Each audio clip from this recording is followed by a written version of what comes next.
It is time now for the Rhody Roundup. We are chatting about some of the headlines making the rounds this week. Let's meet our panel this morning. Stylist Olivia Rodriguez, comedian Ace Aceto, and Amy Ponce from Light Rock 105. Good morning, guys. Good morning. Happy Friday. Good to have everybody here with us. First story. This story made a lot of news yesterday. It was all over the place. There is a couple. They have a new baby daughter. Every weekend, they spend without the baby. The baby goes to grandma and grandpa's. They take off and have a weekend to themselves. Now, they say it's been great for their marriage. It'll be fine for the baby. She's well taken care of. What do you guys think? Would you drop your girls off with grandma and grandpa every weekend so that you could take off? I like the weekends. I like spending the weekends with my daughters during the day. Right. But if it was just like a nighttime thing, that would be great. And grandparents spoil kids. That's Right. like a written law, right? So I might consider doing that every weekend. You know what? I heard somebody saying yesterday, kids are small. They're only small once. They're only little once. And we should spend as much time, because when they get to like 15, 16, they want nothing to do with you. So people were saying that these people, are you cool with that? Well, maybe just Saturday nights then. All right, Saturday That's nights is fine. Yeah, I could see like just a nighttime, but for the whole weekend. And once they get to a certain age, they're constantly doing stuff. So Right. I don't have time to drop them off with the grandparents because I have to get them to dance or cheerleading or something like that. Yeah. So I don't know if that's a little overboard. Right. What do you think? I mean, personally, for me to be away from my son every weekend, I don't think I'll be able to do that.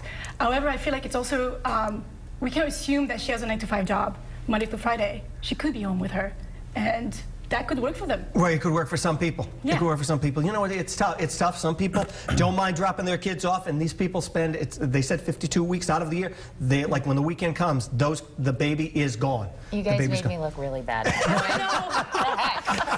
And my daughter's here. And her daughter's over here. She's very well behaved. She's a great kid. Okay, then next up, the one color to never wear on a first date. I think we've got a picture of it here. Is there a color when you come out, when you go on a date or something like that, or when you go out with your your significant other? Is there something that you would not wear, or is there a color that you hate? I would say that pea green. Pea green. Yeah, like soup, pea soup. Right. Okay. Yeah. I would not wear that color. That's not your color. No. It doesn't matter. Just to get a date, I'd be fine. You know? I'm fine. Whatever works. Whatever you want to wear. Whatever works. Stripes, zebra stripes are fine. Now, you're a stylist. I was gonna say, Is there a color not to wear? I totally disagree with that study. I just feel like there are colors that could work with different complexions. So like, I would probably wear yellow and totally rock it. Right. On the first date. But some I'm people, married. some people can, right? Some people can pull it off. There are people who you'll see with certain colors on, Yeah. and it's like, man, you shouldn't have put that on. Yeah. Right. Right.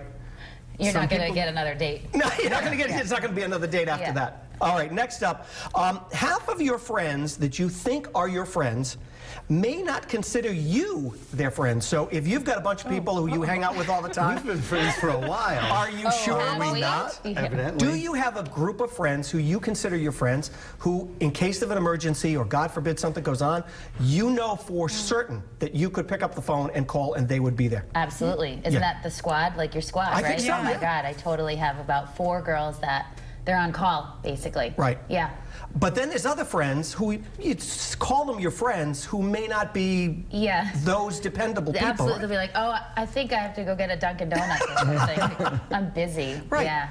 Do you have a bunch of people around you all the But time? I have a bunch of different groups of friends. So I have friends that I know I could depend on, Right. and then friends that I know they're just friends. I wouldn't call them an emergency. They're my friends. Yeah. They're not my closest friends. I guess, I don't know. I guess they would be almost like a fair weather friend. They're there, occasionally but they're not kind in of a bad way. Right. You know? But there are people you can depend on. Absolutely. Yeah. Yeah.